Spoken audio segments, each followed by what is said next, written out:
to happen quite a bit, because if you didn't, you get whooped. They love it when you pay attention.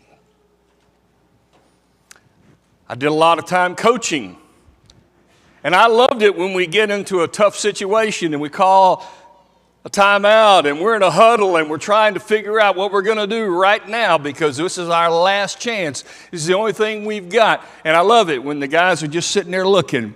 They're paying attention.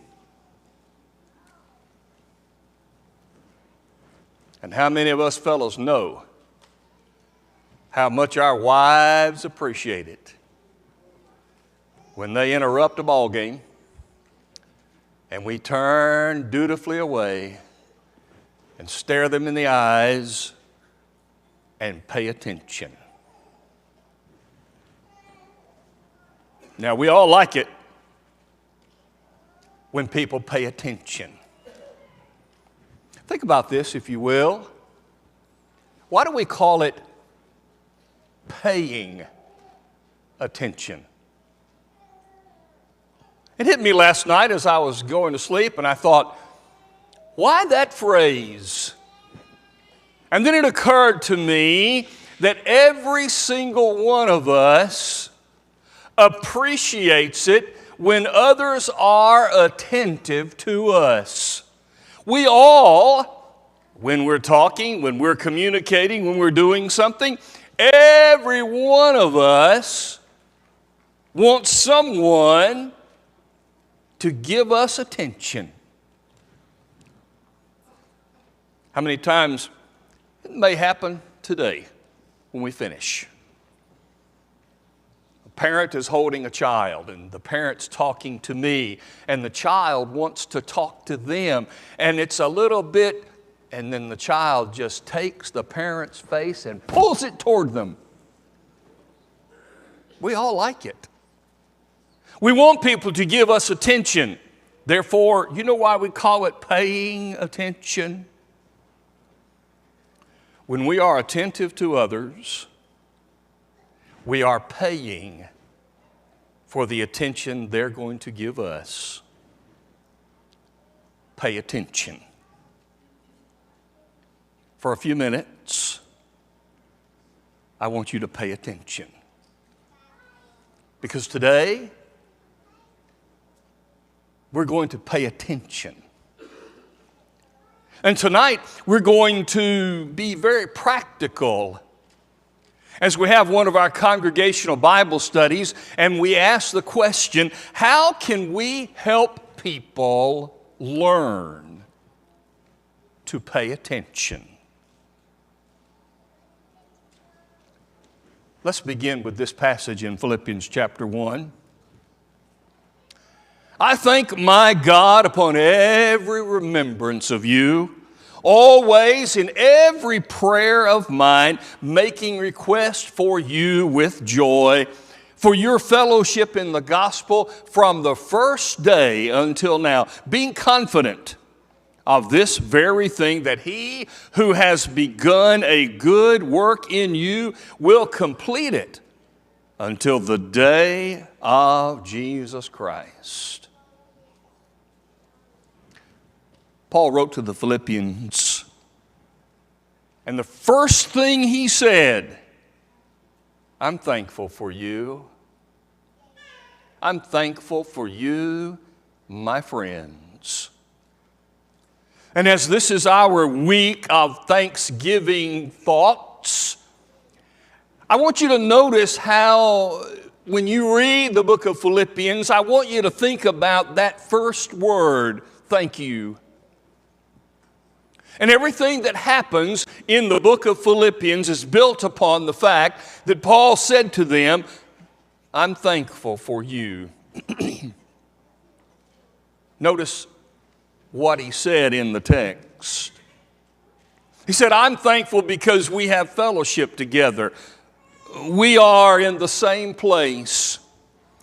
He said, I'm thankful that, and I'm very confident that you're going to continue to develop the way God wants you to. God's working in you. God's working on you. God's working with you. And I am thankful.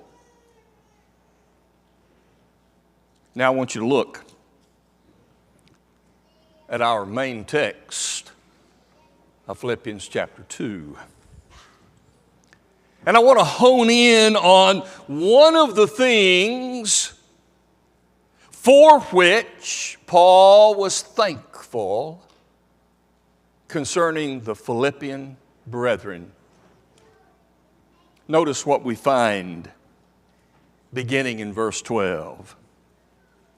Therefore, my beloved, as you have always obeyed, not as in my presence only, but now much more in my absence, work out your own fear or your own salvation with fear and trembling. For it is God who works in you both to will and to do according to His good pleasure. Do all things without complaining and disputing, that you may become blameless and harmless, children of God, among whom you shine, are without fault in the midst of a crooked and perverse generation, among whom you shine as lights in the world, holding fast the word of life, so that I may rejoice in the day of Christ, that I have not run in vain or labored in vain. He says, I'm thankful for you, that whether I am with you or I am not, you're who you are. The real test of who we are is not what we show to everybody, but it's what we show to God in our own private moments. And Paul said, sure, I'm your teacher. I've been your mentor. I've taught you. And when I was there, you were doing what's right. And when I'm not there, you just keep it up. Because I know that in doing so, you're working out your own salvation. This is important. It is important for you to take responsibility for yourself, to be right with God. Because God's working there. And look, verse 14. Don't be somebody who is constantly bickering, complaining, and disputing. That's not the life of working out your own salvation. Because Christians are lights in the world. The world is a dark place.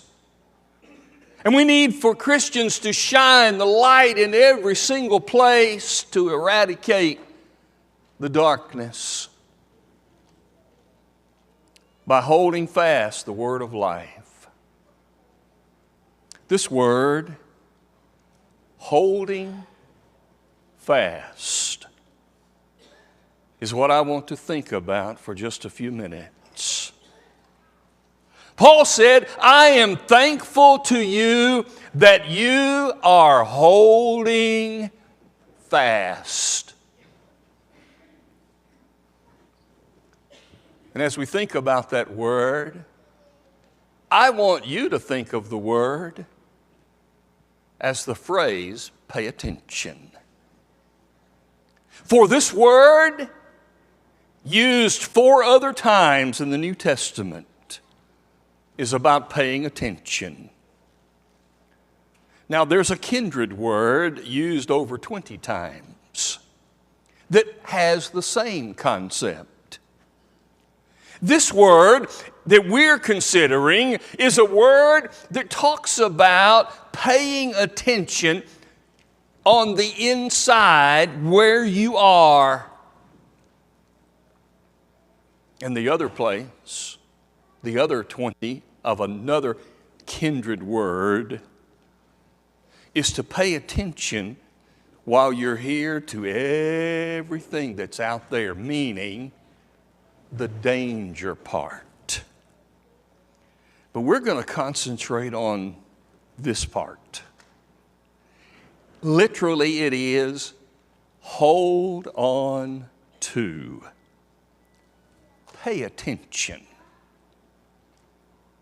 To do that, I want you to consider with me these passages where it is found. Look at Luke chapter 14. Luke chapter 14. We're going to consider these 4 other passages as we try to figure out what does it mean to pay attention. And obviously, we're talking about paying attention in spiritual concepts. Luke chapter 14 and verse 7. Here's where the word is used. Speaking of Jesus, so he told a parable to those who were invited when he noted how they chose the best places. Okay, there's a party, a banquet. And these people were invited, and they came to this banquet, and they were pushing and shoving and seeing who could find the best places. Now, the kind of parties that they had, the kinds of get-togethers, in their time, the way it worked was the master of the party sat here. And the places of honor were the ones closest to him. And the farther out that you are, yes, you were invited, and yes, you're a part, but the places of honor are closer to the one running the show. Jesus noted. He paid attention. He's on the inside. He's at the party. He's a part of what's going on.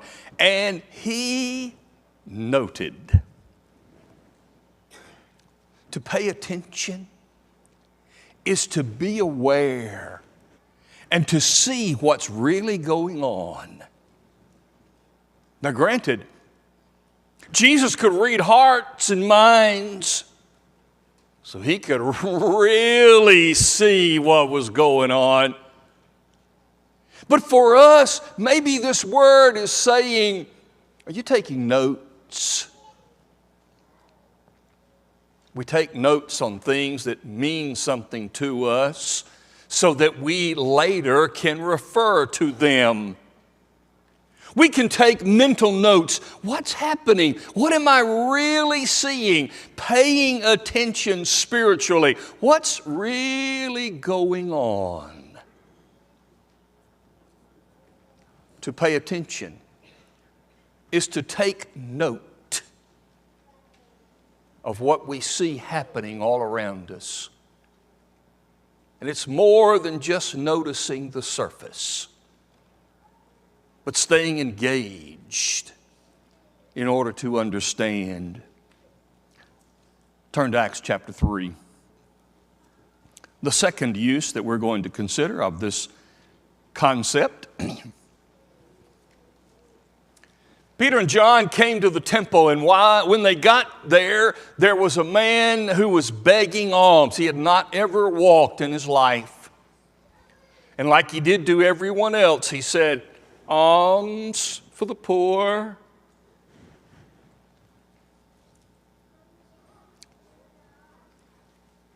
He saw Peter and John about to go into the temple, and he asked for alms. Look at verse 4. And fixing his eyes on him with John, Peter said, look at us. Then look at verse 5. So he gave them his attention. To pay attention is to listen, to gaze into that person. Now, there was ulterior motive here that drove his paying attention. What's he going to get? I wondered when I was reading this passage, As a man begging alms, did anybody ever talk to him? Did they just walk by and throw money at him?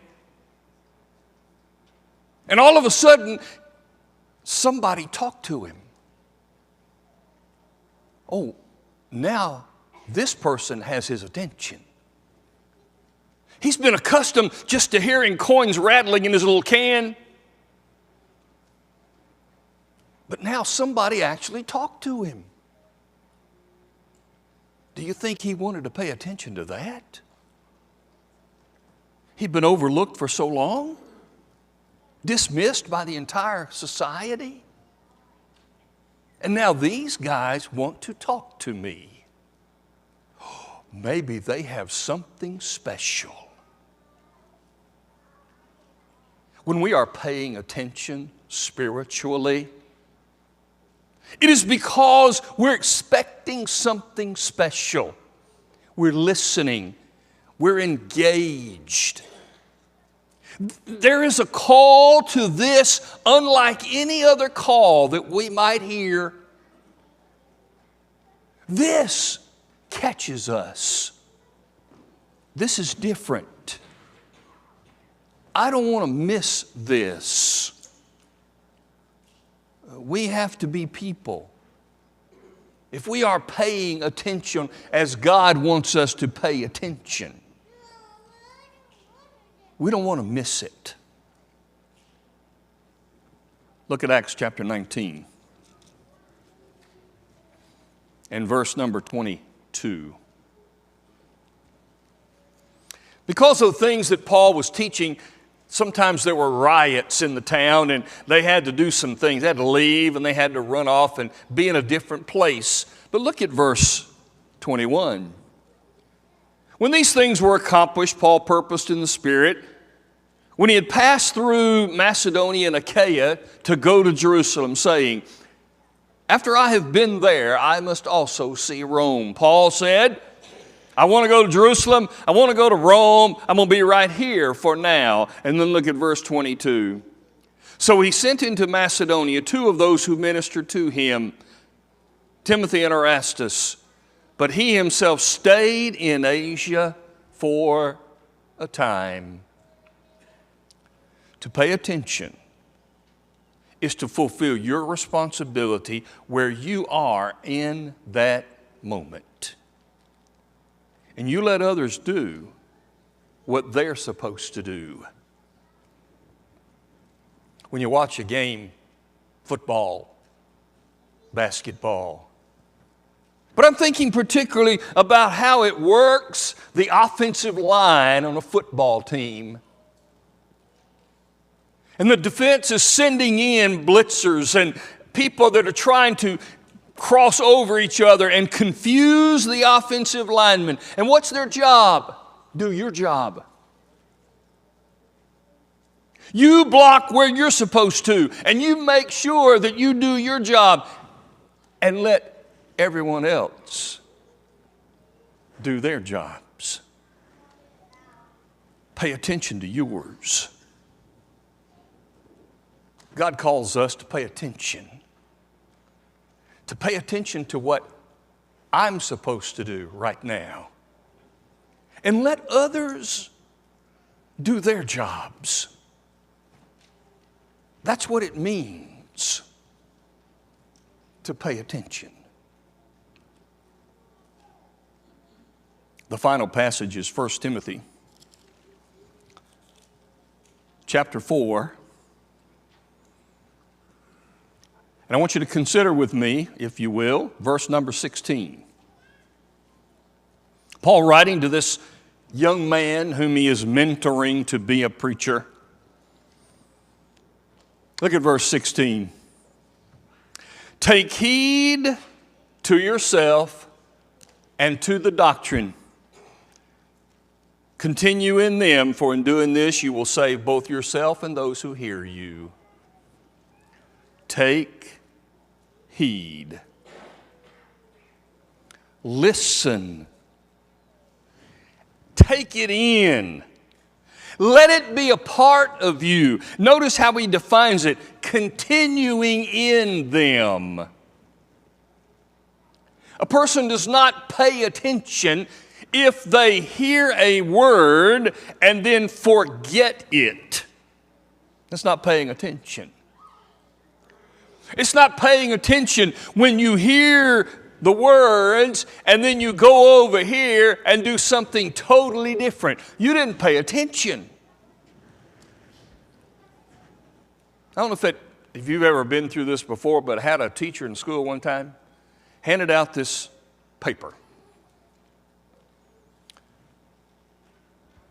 And she handed the paper and she said, "Read and do."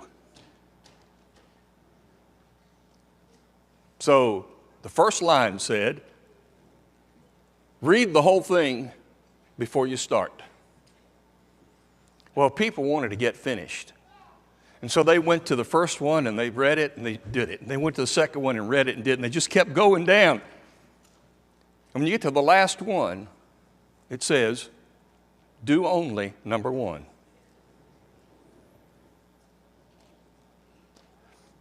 Pay attention to the words. Pay attention to what is being said and continue in it. You got to do what you hear. Pay attention.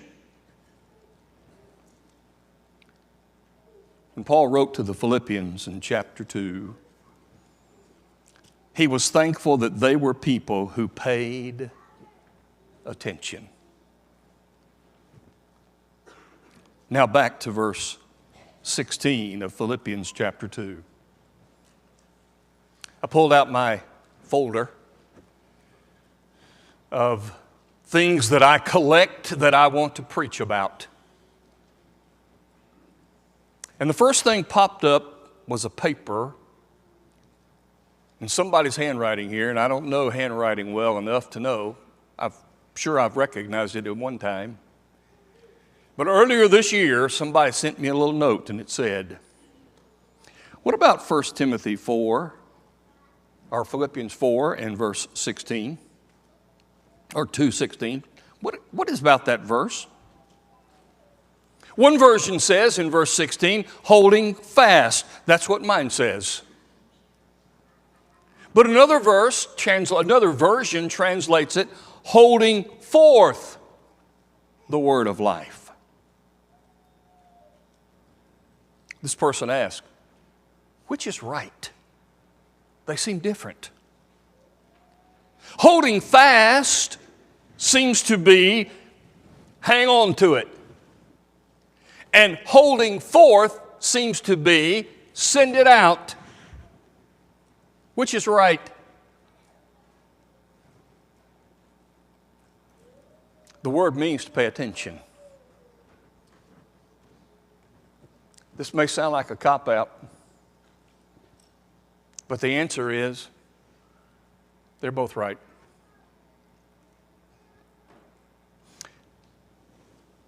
Because to pay attention,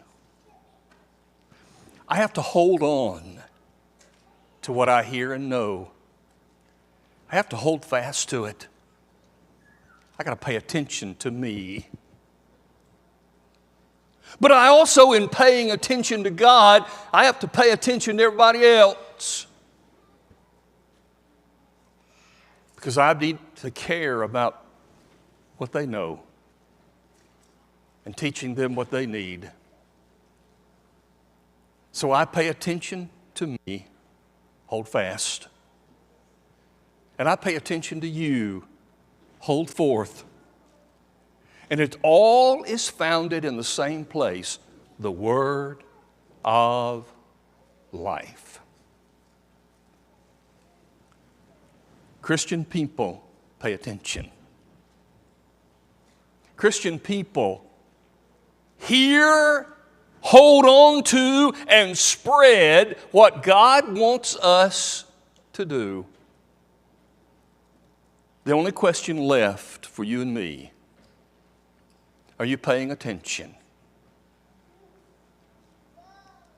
Are you willing to consider your life? Where am I as I work out my own salvation? What is God telling me? What does God want me to do And then, am I helping others find their way? Helping them work out their salvation? Pay attention. Jesus said, if you listen to me, you have life within you. Pay attention. And when I pay attention to the life of Jesus, when I pay attention to what Jesus says, then I have to use it all and understand everything he said. And here's what he said to someone recently who said to me, of course, baptism is not important. Oh?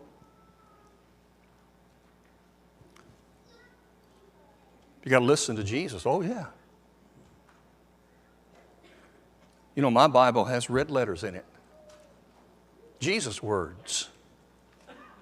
And we turn to Mark 16 where Jesus said, he who believes and is baptized will be saved.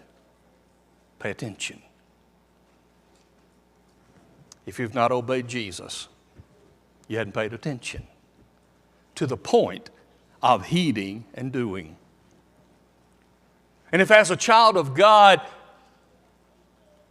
your life is not where it needs to be, you haven't been paying attention to the point of heeding and doing. Today, pay attention. Can we help you while we stand and sing together?